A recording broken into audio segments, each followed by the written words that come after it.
All right, let's get started.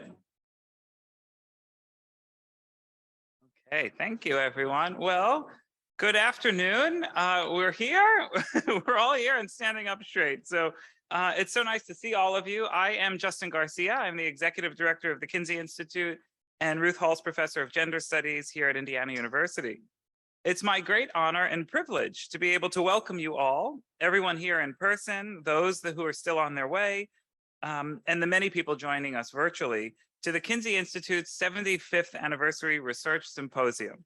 We're honored to have so many valued friends, colleagues, and luminaries with us this week.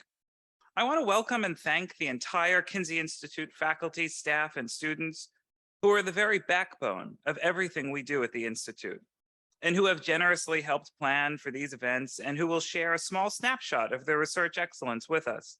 Thank you, Kinsey team. I also want to thank and welcome the many members of the Kinsey Institute International Advisory Council who are in attendance for their continued counsel, support, and friendship. Collectively, a lot of these colleagues and advisors have been my therapist, my support network, and I know many others. As I look around the room, I could say, okay, this one gave me relationship advice, this one gave me business advice, this one gave me, so thank you for being a part of the team. I'm deeply humbled to know that I only stand here to welcome you all today because of the tremendous support of those who compose our Kinsey Institute community. Thank you. We have an exciting program planned for today and tomorrow. In addition to talks and panels highlighting the Kinsey Institute research, listed in your program are also 4 distinct exhibitions available on campus, 2 within the Kinsey Institute at Lindley Hall, 1 at Maxwell Hall and the Cook Center for Public Arts and Humanities, and 1 at the McCullough School for University Collections. We will also celebrate our award honorees. Tonight, Dr. Charlene Muhlenhard will be presented with the 2022 Alfred C. Kinsey Distinguished Researcher Award and Lecture. In here yet? And tomorrow evening, Dr. Bill Fisher will be presented with the 2020 Distinguished Research Award and Lecture, with thanks to Bill for his incredible patience until waiting till now. Tomorrow will also feature our inaugural Kenneth R. Haslam, MD, Relationship Diversity Award with a lecture by awardee Amy Moores. Hi, Amy. All of these awards are made possible thanks to generous endowment gifts that support the Kinsey Institute's mission of exploring sexuality, relationships, and well-being. So 75 years, that's technically a Diamond Jubilee anniversary, although I'm sorry to disappoint. While we do have some fun swag, I don't have any diamond broches to give out. Although IU does actually have a pretty impressive rare gems collection, but I digress. 75 years is a tremendous, remarkable legacy for any research program. The Kinsey Institute, founded by Dr. Alfred Kinsey and colleagues and incorporated in 1947 as the Institute for Sex Research, the year before the first book of the Kinsey Report was released, was meant to provide the infrastructure, support, and safety to conduct high-quality research on human sexuality and to also preserve an accessible research collection and archive. The Institute has continued to be a beacon, as our university historian Jim Capshew so eloquently puts it, of sexual and gender diversity for scholars, students, and the general public. The Institute has withstood highs and lows of research funding, internal and external pressures, from the famous 1956 US Supreme Court case involving the Institute's famous 31 photographs that solidified our understanding of obscenity and amplified commitments to First Amendment rights and academic freedom, to the physical facilities necessary to conduct innovative research in the social and behavioral sciences, and to preserve our treasured collections. The Institute's legacy of 75 years is a story of extraordinary commitment and courage. Over the next 2 days, we're excited to celebrate and share some of the highlights of the Institute's legacy and exciting research program. An anniversary is an opportunity both to remember our past and to honor the journey to today, but to also take stock of the great progress we've made to chart a shared vision for our future. I'm delighted to say the Kinsey Institute is stronger than ever, with more faculty and from more disciplines than ever in our history. And just last year alone, the Institute faculty published over 100 academic articles, contributing to the world's knowledge base. In addition to monographs, textbooks, op-eds, and countless media interviews by our resident experts. With thanks to our Assistant Director of Education, Dr. Jessica Hilly, we have launched a wide range of new education and outreach programs to help further connect with both students across Indiana University and constituents around the globe, including a new hybrid lecture and discussion series, which I encourage all of you to follow on the Kinsey Institute's social media handles. Which brings me to some other wonderful news about our research team. I'm happy to welcome our colleague, Dr. Cynthia Graham, an internationally renowned sexologist whose work has been cited over 10,000 times, and a longtime senior research fellow of the Institute, and a member of our International Advisory Council. Dr. Graham is currently Professor of Sexual and Reproductive Health at the University of Southampton in the UK, an editor-in-chief of the Journal of Sex Research, one of our flagship journals and the highest-ranking journal in the interdisciplinary field of sex research, as well as gender studies. As only a small number of you know, I'm truly delighted to announce that in January 2023, Dr. Graham will be joining us here more permanently as senior scientist at the Kinsey Institute and professor of gender studies at Indiana University. She will also bring,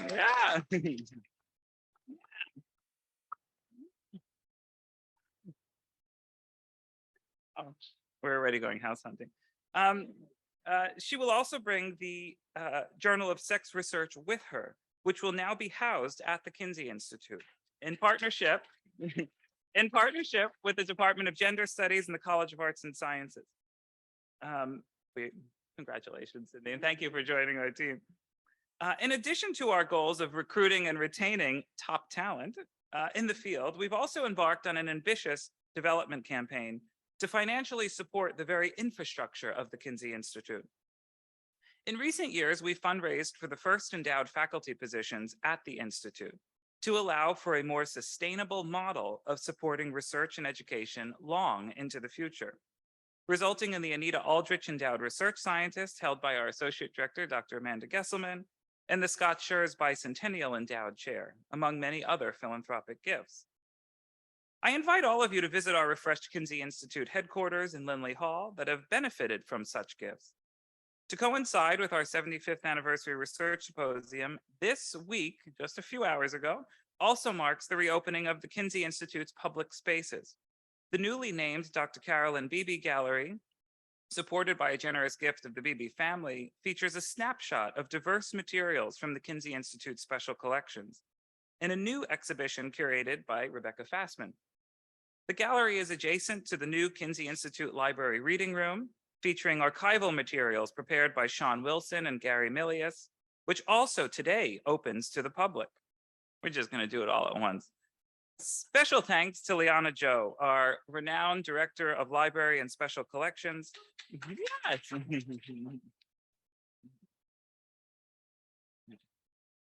Liana is the true keeper of all of our secrets, the good, the bad, the filthy. Thank you, Liana.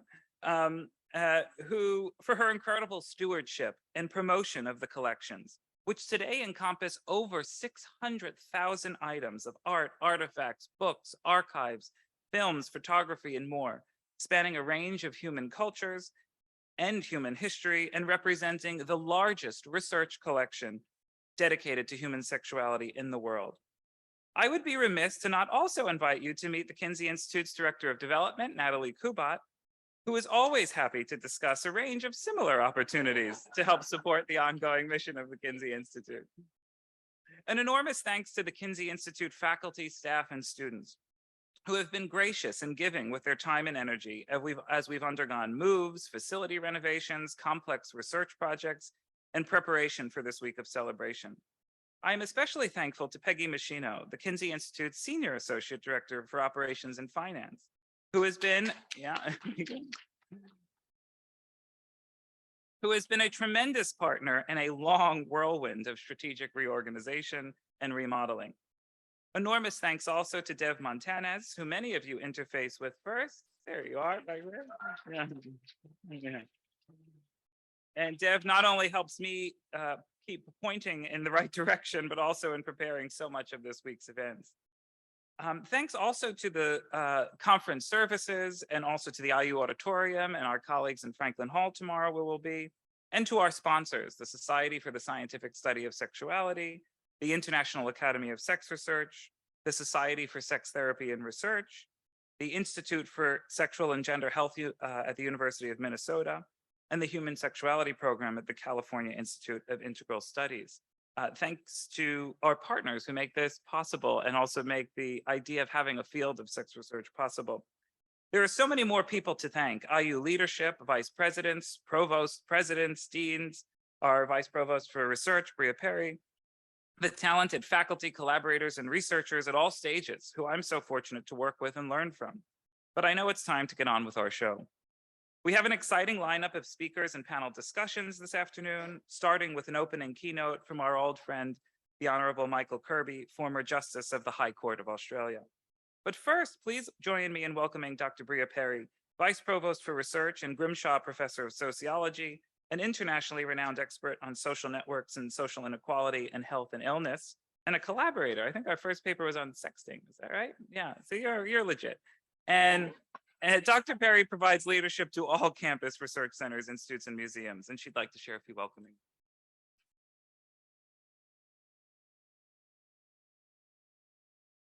Hi. I won't take up too much of your time. I just wanted to sincerely welcome all of you to campus on behalf of the IU Office of Research.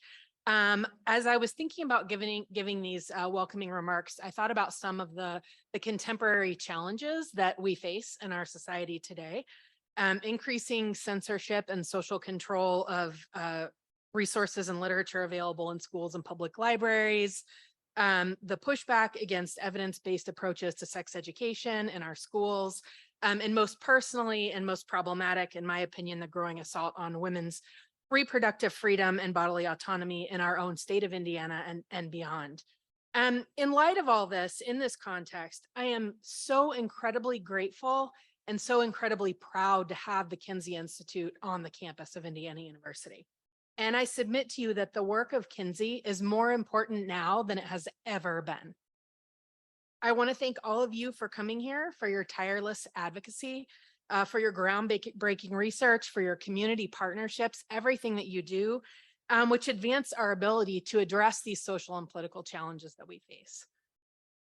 Thank you so much to Justin for his very capable leadership and also for being a great friend to me. Thanks to the faculty and staff of the Kinsey Institute for organizing this important event. And I hope you all have a wonderful symposium that is befitting the 75th anniversary that you're celebrating. Thank you so much.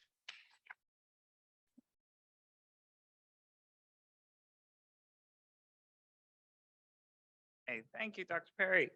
Now, please welcome my friend George P. Smith II, Professor Emeritus in the Columbus School of Law at Catholic University of America in Washington, D.C., where he is also founding editor of the Journal of Contemporary Health and Policy. Professor Smith is a visiting fellow of the Institute for Advanced Study here at IU, with a formidable resume with some 200 publications, which include 14 books and over 150 law review articles. I'm sure that's out of date now, George, because you can't stop writing. He has held distinguished visiting scholar appointments at institutions around the globe. Please join me in welcoming Professor Smith, who will introduce our opening keynote.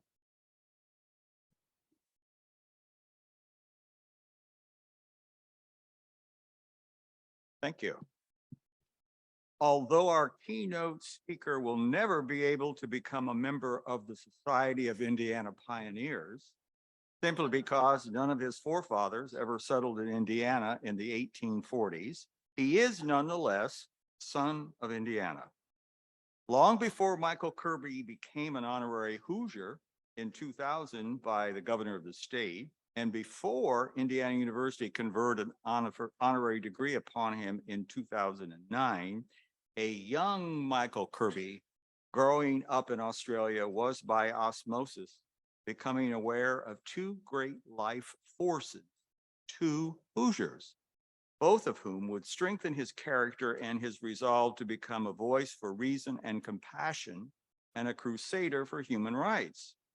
These two life forces were to be found in the person of Alfred Kinsey and James Dean. Michael Kirby has spoken eloquently of his epiphany when he read Dr. Kinsey's book entitled Sexual Behavior in the Human Male, published in 1948. It was this book that revealed a truth to a young Michael, that there were others out there in the world who shared many of the qualities and the curiosities about human sexuality that he himself had.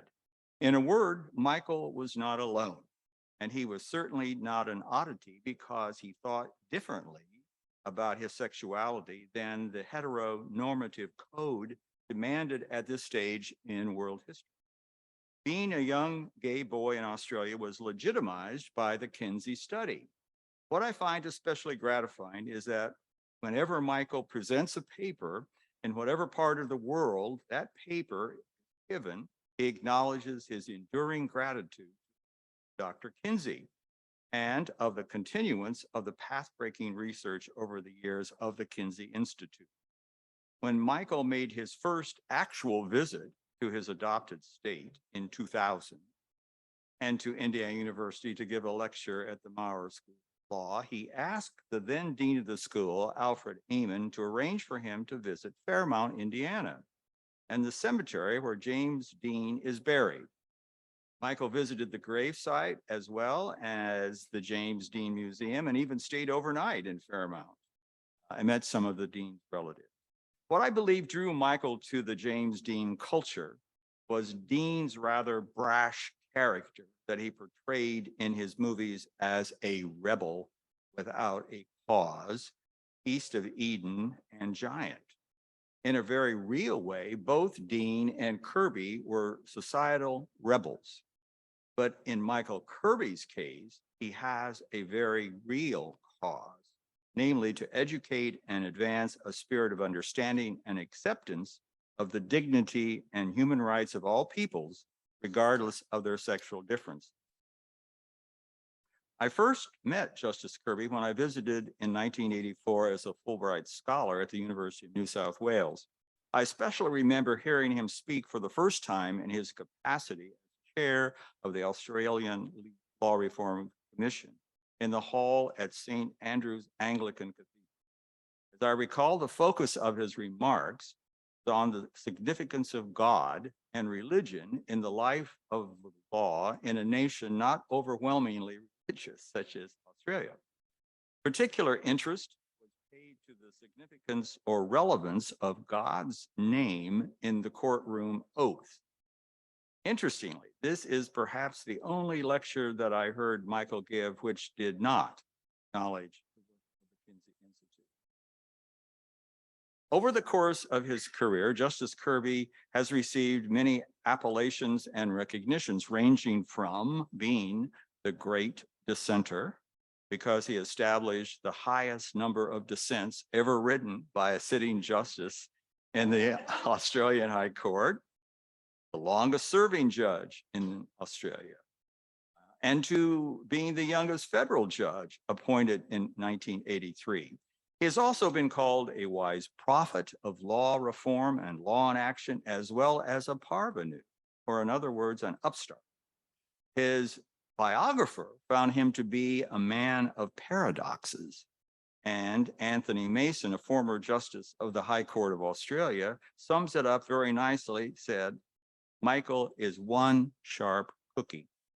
For me personally, I shall settle for treasured friend and wise mentor.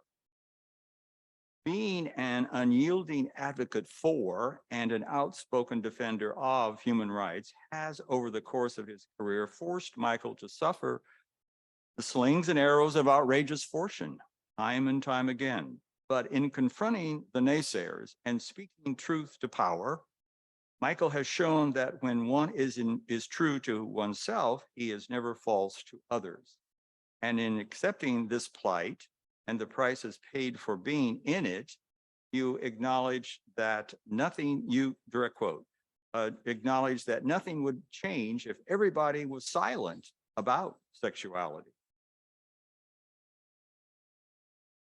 The true nature of a person's character is to be found in their acceptance of a set of values that show decency, kindness, understanding, and tolerance. For Michael, this was put to the test when a scurrilous and defamatory remark was made by one publicly relative to Michael's personal character. When the untruthfulness of these comments was established, the party made a public apology.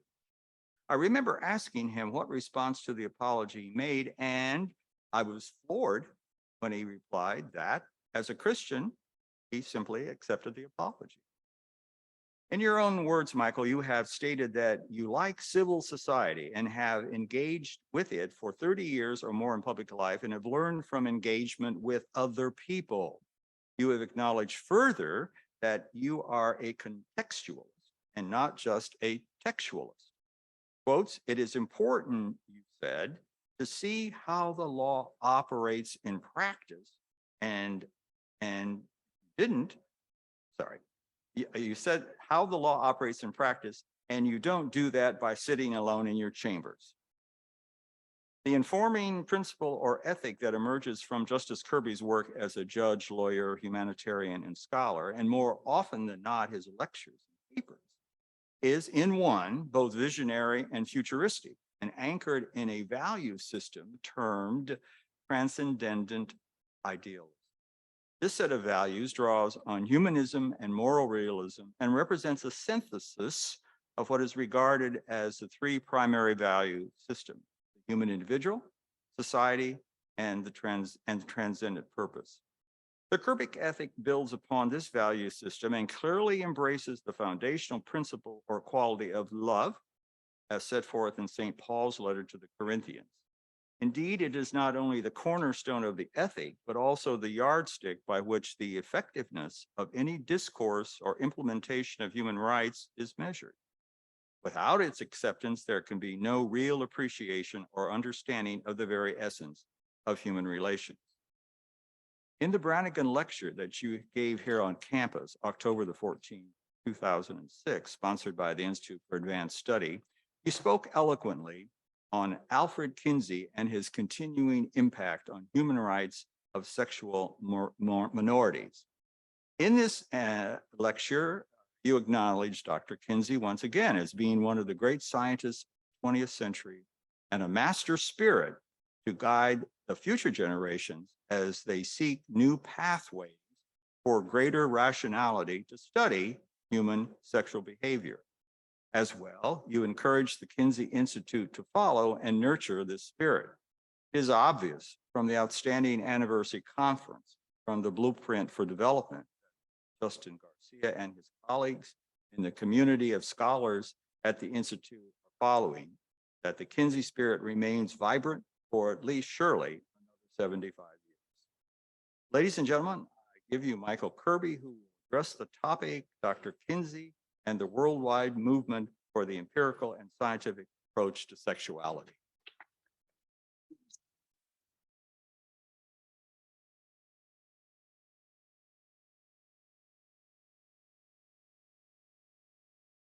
Thank you very much, George, for that slightly overlong introduction. Though I once heard a judicial colleague say, you never interrupt somebody who's saying nice things about you. Thank you for all the work you put into the introduction. It's great. Such a treasured friend. I pay my respects to Dr. Pamela Whitten, the new president. I haven't yet had the opportunity to meet her, but that will follow next day when I will be attending the International Council that has been established with her consent, and that will be a very important supporter of the Kinsey Institute. I also acknowledge Professor Michael McRobbie, who started life in Australia and then came to this university and played a very important role as the president and is now the chancellor of the university.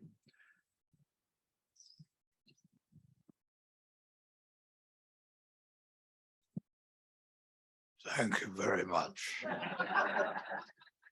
And I'm very glad to have made a good friend of Justin Garcia, who is both a wonderful scholar and a very good host at a lovely dinner that we had last night and I hope there will be many such dinners associated with the International Council. I thank Dr. Brea for her remarks, and I congratulate all the members of the Kinsey team. Let us think about the original Kinsey team. Alfred Kinsey, Wardell Pomeroy, Clyde Martin, and all of those gathered around that brilliant man, unorthodox in many ways, Dr. Alfred Kinsey. Only 3 weeks ago, I had to attend another 75th anniversary. It was an anniversary of the independence of India. India received its independence exactly 75 years ago. And on the evening that the jewel in the crown of the British Empire departed from that allegiance, at the Red Fort in Delhi, the new Prime Minister, Jawaharlal Nehru, made a speech which I hope I will show has relevance to our meeting here today. We are little men sharing great causes, and because the cause is great, something of that greatness falls upon us also. Mighty forces are at work in the world today, and I have no doubt that we are ushering in a period of greatness for India. It's interesting to reflect upon these two forces, the force of self-determination, which I'm going to address tomorrow in an extra lecture which has been thrown in on self-determination of peoples in the United Nations Charter, and the self-dependence of individuals and their comfort with themselves and their position and place in the world. George has stolen my thunder about just about everything I was going to say about the early days when I first met Dr. Kinsey. I can remember them so clearly. I was in my parents' home in a suburb called Concord in Sydney. It was named by the early British explorers because it was there that they had met the indigenous people. And the indigenous people had formed a friendship with them. So they called the suburb Concord, and I grew up in Concord. And I think it was a very good title for my life, for the great dissenter to start his journey in a suburb called Concord. But very soon after we had moved to that suburb, I began to realize that something was a little bit different about me. I was very clever. I worked very hard at my studies, but my identification of myself was just a bit different. And I learned very quickly that that identification was not a good trip and not something which I should ever discuss.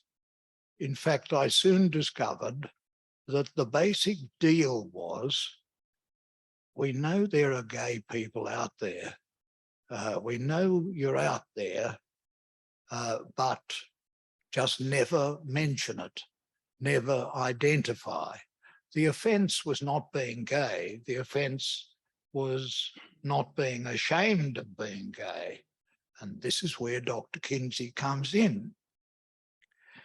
So long as it was thought that sexual minorities, but including gay men and youths, were silent about it and were happy to pretend for the whole of their lives that this was not them and that they were not to be identified as such, I began to realize that somebody over here in America, indeed in Indiana, and indeed in Bloomington, Indiana, was doing research which was not only extremely interesting intellectually, but was very, very relevant to me.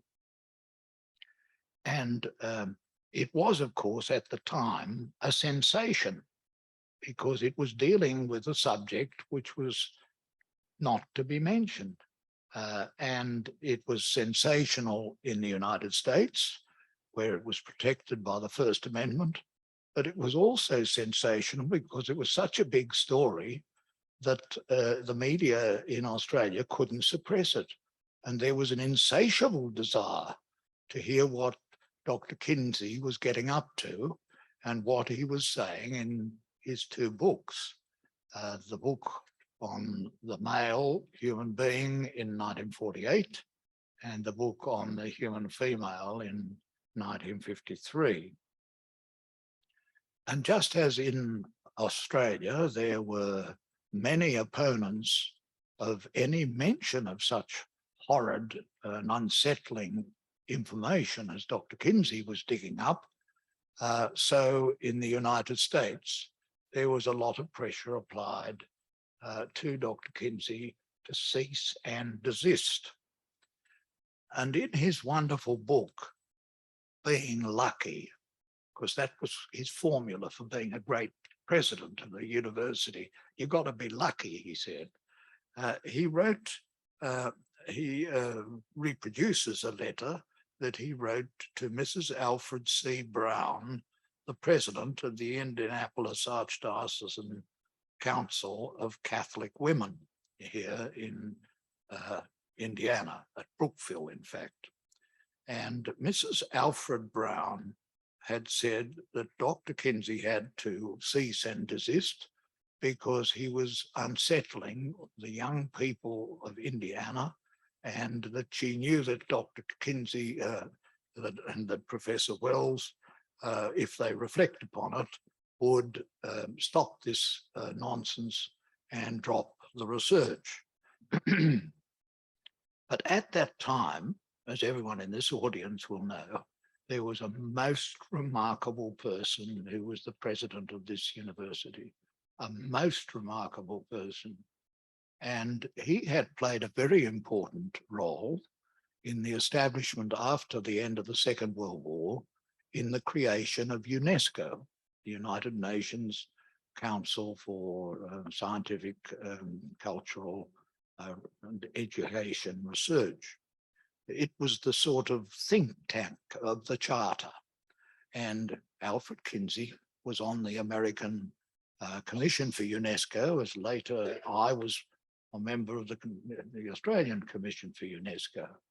And he was a man who not only was imbued with the principles of the First Amendment of the Constitution, which he knew because he was an LLD, but he was also very keen on the independence of universities. And so this is what he wrote to Mrs. Brown. Indiana University stands today, as it has for 15 years, firmly in support of the scientific research project that has been undertaken and is being carried on by one of its eminent biological scientists, Dr. Alfred C. Kinsey. The university believes that the human race has been able to make progress because individuals have been free to investigate all aspects of life. In support of Dr. Kinsey's research, the university is proud to have as a co-sponsor the National Research Council and its distinguished committee of scientists and physicians in charge of studies of this nature. With the chairman of that committee, I agree in saying that we have large faith in the value of knowledge, little faith in ignorance. That was some message to send in September 1953. The verdict as to the validity of any finding can only be found by professional workers in the same field who subject the finding to continued examination. The endorsement given by the university to the research project in question, or to any other, concerns the right of the scientist to investigate every aspect of life in the belief that knowledge, rather than ignorance, will assist mankind in the slow and painful development towards a more perfect society.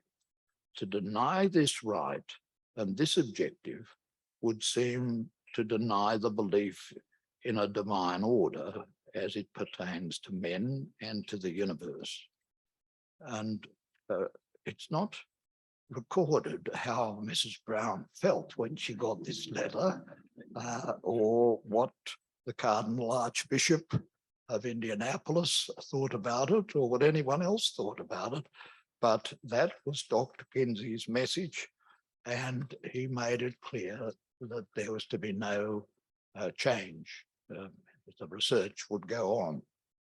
If the research had a sound intellectual basis and was being carried on in an empirical way and based upon research and empirical data, it would happen at the university, at Indiana University.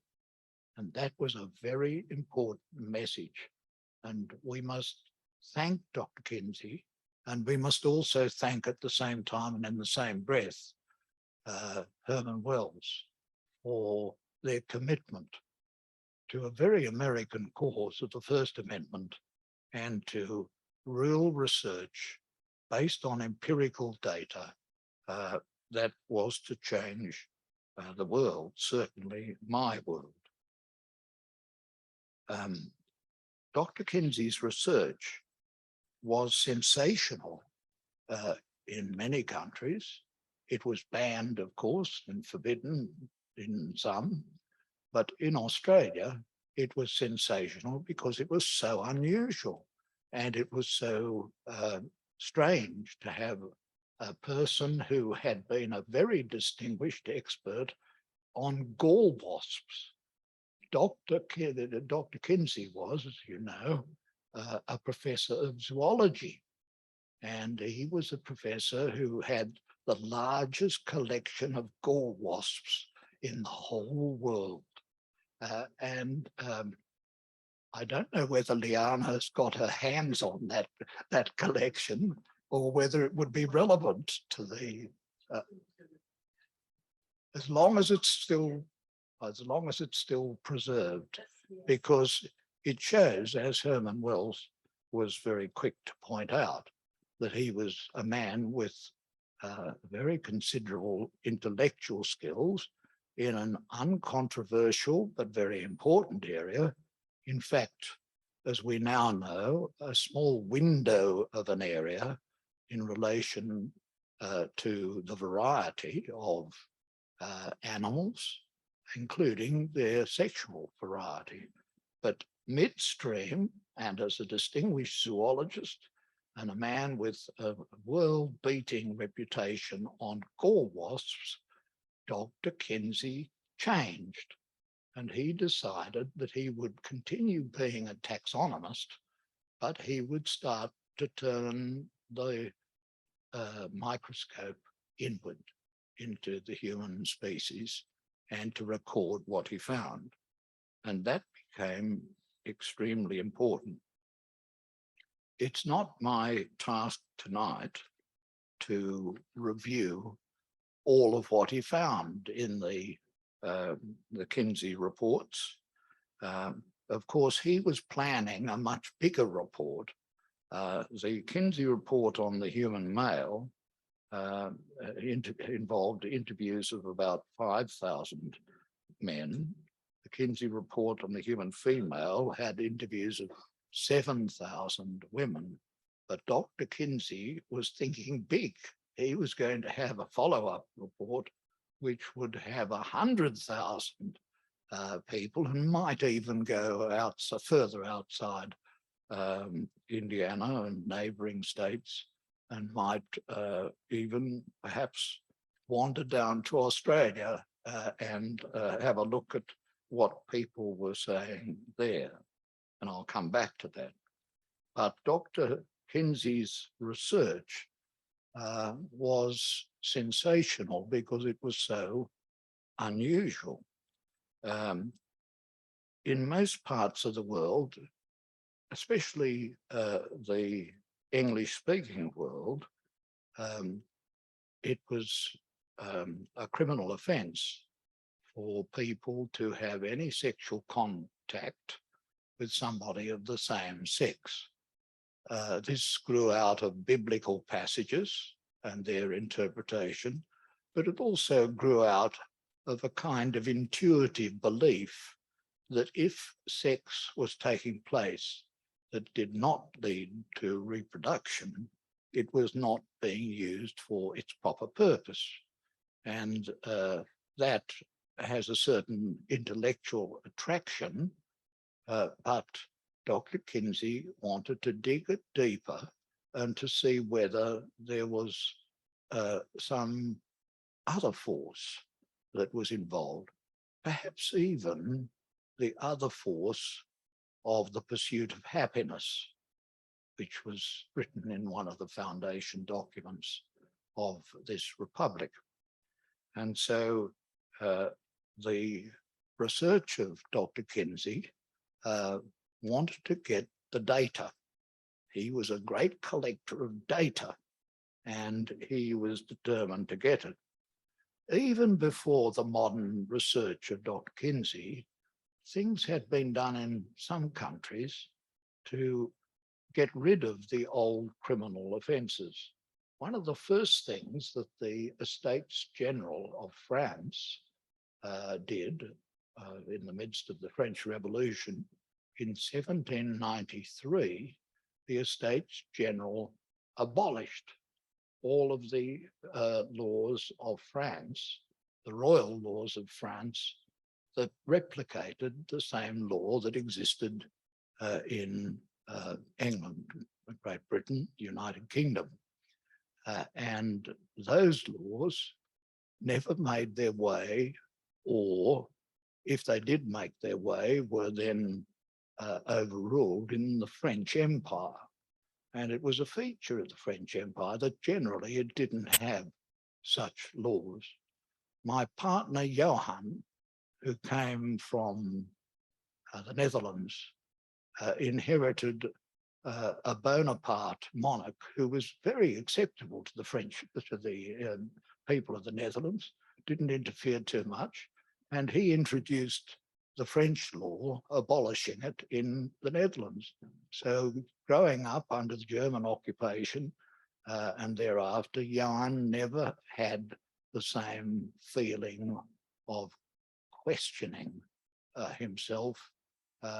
He said, I was riding on my bicycle on a very cold day into the wind in the Netherlands, and I was thinking about my condition, and I thought, oh, I must be gay.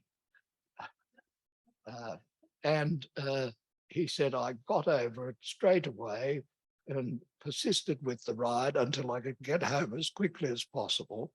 There were social inhibitions, but they weren't backed up with those British criminal laws, which were to be found everywhere else. Now, Americans have many beautiful qualities, but one of them is that they think everything started first in the United States. And it is not true to say that repealing criminal laws or that everything really started with the Stonewall riot. It had started before then. Now, let me let you into that little secret. Dr. Kinsey undertook his two reports, as I've said, in 1947, 48 and 1953. He died tragically, a young man at 62 in 1956. But meantime, in England, their lordships had decided that they would establish a royal commission, which is the way in which we in English-speaking countries tend to investigate issues that are too hot for the politicians, and therefore they need protection, and a royal commission is the way it's done. And they usually are made up of judges, but this particular royal commission was made up of a vice-chancellor, which is like a president, and that man was Sir John Wolfenden, and he was a very fine man. We now know that his son was gay, so he had a sort of little inside experience. I don't think he ever declared that, but it's come out in the wash, as these things tend to do. And so steps were put in train to investigate homosexuality, and the Wolfenden report in the 1950s said that this is a law which, stating quite plainly, is pushing the law into a place where it has no business. They were his words. And it took a while for the House of Commons to respond to this controversial and upsetting piece of news from the Royal Commissioner. But eventually, in the year 1967, a law was passed through the Parliament in Westminster. And this, I would remind you, as gently as I possibly can, was 2 years before Stonewall. It enacted the repeal of the criminal laws against gays. And it did so with reservations. You had to be over 21. You could not be a member of Her Majesty's military forces. And if there were more than 2 participants in the activity, then you were finished, because it didn't extend to that. But with those little exceptions, the big horror that Dr. Kinsey had revealed to be so inappropriate for such a law with such punishments on so many people, that was dealt with by repeal. Now, in those days, everything that was done in London, people of the empire tended to think must be perfect. And therefore, anything that was done by the House of Commons was pretty quickly followed in most parts of the British Empire. And so it was that in Canada, where they have a national criminal code, and in Australia, where we have state criminal laws, took longer. In New Zealand, where they have a national criminal law, and in South Africa, immediately on the election of the Mandela government. One of Mandela's greatest sources of support were the LGBTIQ people of South Africa during his struggle. And he knew discrimination and he didn't like it. And so he moved in the constitution of the apartheid-free regime to lay the groundwork that was very quickly taken up, and it disappeared in South Africa. About this time, another anniversary occurred, and this was the anniversary of the appearance of Dr. Henry Anonymous, John Fryer, who was a psychiatrist, and he got up with wearing a face mask, which I'm told was purported to be a face mask of Richard Nixon, though it doesn't look much like Nixon, but he got up disguised to denounce his profession of psychiatry and to say this has to change, and the DSM, which included the provisions declaring sexual minority conditions to be a form of mental illness, had to change. And astonishingly, that happened within a year. He must have frightened the psychiatrists into doing something. And maybe that's something that should be used on politicians more often. But anyway, His speech was in 1972, and it was removed from the DSM in 1973. And that was how it was in Australia in the early 1990s, when only one jurisdiction in Australia still had the law, and that was Tasmania, a state, island state below the mainland of Australia, and they wouldn't remove it. They were very dogged, refused. They said, we're the Apple Isle, and we don't want to have you people from the mainland telling us what we have to do. I think you might be familiar with that sort of instinct, but the net result of it was that Tasmania wouldn't change. And so a group of activists went off to the Human Rights Committee of the United Nations, invoking the United Nations. And astonishingly, the Human Rights Committee of the United Nations declared that the law was contrary to the International Covenant on Civil and Political Rights, and that Australia had a duty as a member of that covenant to make sure that it was repealed. And so the federal parliament enacted a federal law overruling the Tasmanian law, but meantime, the proud Tasmanians rushed into parliament and enacted a law repealing the law so that it wouldn't have to be repealed by federal legislation. And there things rested for a long while, because getting law reform done is often very difficult. But I have to tell you that some remarkable things have been happening in the world, and they've happened, I believe, very substantially because of the signal that Dr. Kinsey's research gave, that penalising with criminal laws a very large section of the community for sexual orientation that they do not choose and cannot change, or gender identity which they do not choose and cannot change, that had to be altered. And the net result of that has been that since the actions in the old dominions of the Commonwealth of Nations, a battle, I was going to say a battle royal, but that wouldn't be the correct description. A battle was enlivened, which led to change.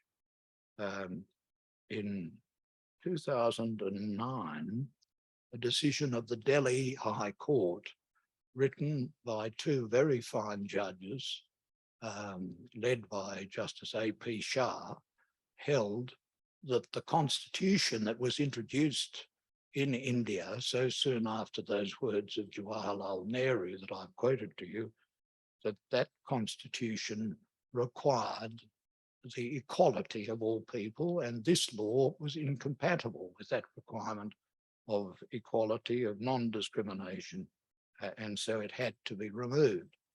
That was appealed.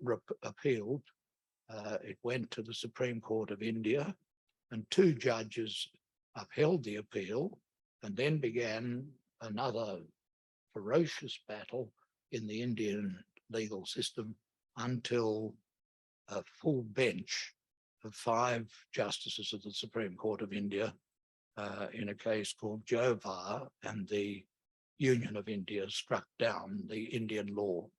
Immediately, in a land of 1.2 billion people, if Dr. Kinsey's research conclusions were correct, we're talking here about very big numbers of people who were liberated. So it was not only the liberation of India from the British, but it was the liberation of India from one of the horrible laws that the British had left and which was gradually being removed in other jurisdictions. Then in 2016, Belize in South America, Central America, repealed the law. The Seychelles, sunny islands and waving palms, they repealed the law. In 2017, Australia enacted the same-sex marriage law by the federal parliament, acting only after a plebiscite was taken and was strongly supported by the people of Australia by 65%. In 2021, the Cayman Islands and Bermuda, through their local appeal court, upheld a challenge to the equality provisions of their law, but that was overturned by the Judicial Committee of the Privy Council. A very bad decision, with respect, as I've got to say, by their lordships in the Privy Council on appeal from the Cayman Islands and Bermuda appeal courts. But the battle is not yet lost. A lot of things have been happening. In Botswana, in Africa, it was overturned by a court and confirmed by the Supreme Court. And then within the last 2 months, there have been amazing developments. In Antigua and Barbuda, for those two island states, the Court of Appeal overturned the old criminal law. And then a week or so later, St. Kitts and Nevis did the same. And then, most astonishing of all, Prime Minister Lee, son of Lee Kuan Yew, in Singapore, announced that the government had decided to terminate the provisions of the criminal code and overturn the criminal law of Singapore. But just to reassure people that it wasn't going too far, they decided that they were going to introduce into the Constitution a provision that you could not have marriage equality in Singapore. So it's a question of how they will overcome that in due course, as undoubtedly they will eventually be driven to do. So Herman Wells, if he were here today, what would he say about our symposium?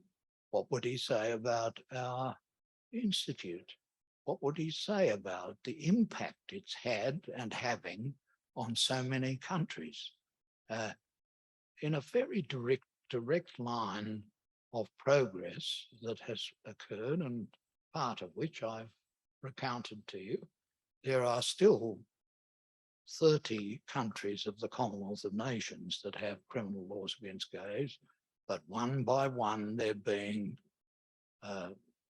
attacked in the courts and sometimes in the legislature. And I think Dr. Kinsey would be well pleased with his efforts. He would be proud of what has been built on the work of researchers. He would acknowledge the need to improve the statistical rigour that was criticised following his reports. He'd rejoice in the scientists and the personalities who have been supporting the inevitable inference that was drawn from the main point of his reports about the unacceptability of criminalising huge numbers of people, and he would applaud the growing use of the new science of digital technology for the purpose of conducting the research which he just had to do with old-fashioned means and which can now be dealt with in new and modern technology. And I'm very glad to see that this is something that the Kinsey Institute is researching. Just before I left Australia, a member of Parliament who was one of my clerks in the old days of my glory in the High Court of Australia, he's now a minister in the new government that's just been elected. He said, "Have you seen the latest national survey of secondary students and sexual health in Australia. I said, no, should I? And he said, if you're going to talk to the Kinsey Institute, you should tell them where Dr. Kinsey's research has ended up. Now, very much the same technique of surveys are being conducted and investigations conducted on the basis of what, in this case, are senior school students from about the age of 14 to 18.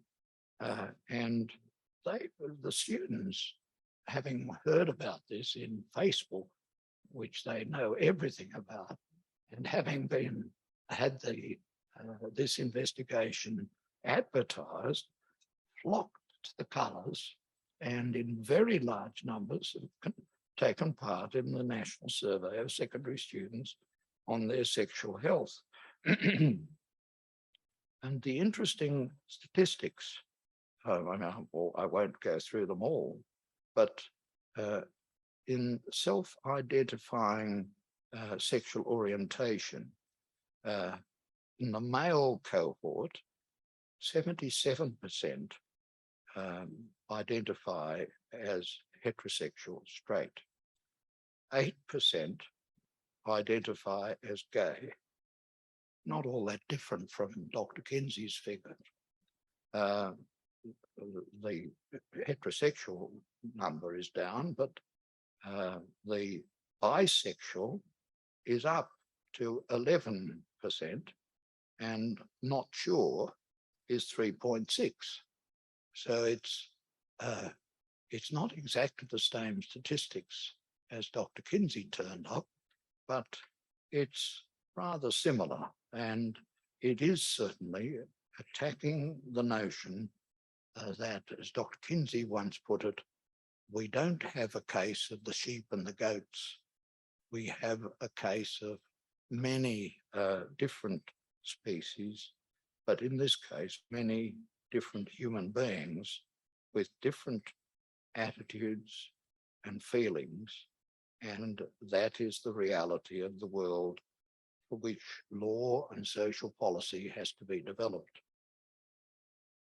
Adapting what Nehru said in my beginning and changing slightly the sexist language of the old times of 1947.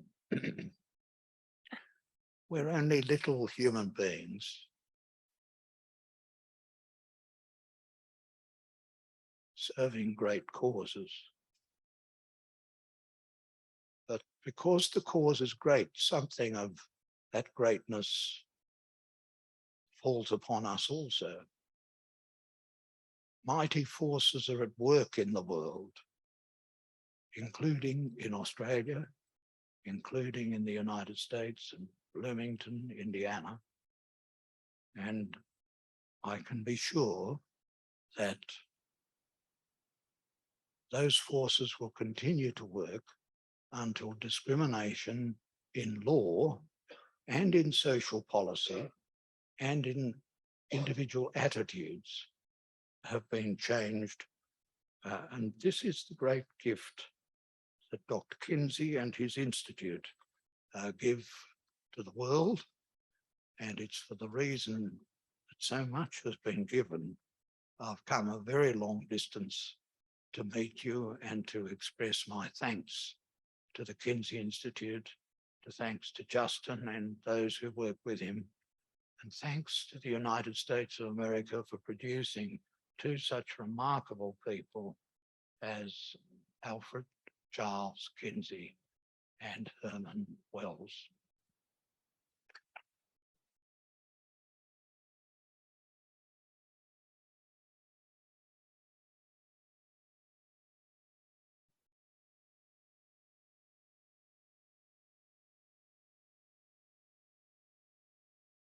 Wonderful. Thank you so much to the Honorable Justice Michael Kirby. What a wonderful way to get us started in thinking about the large-scale contributions of Kinsey, and not just in Southern Indiana, which I know has been not easy for everyone to get to, but really for whole fields of research and people all around the world. We'll take a 5-minute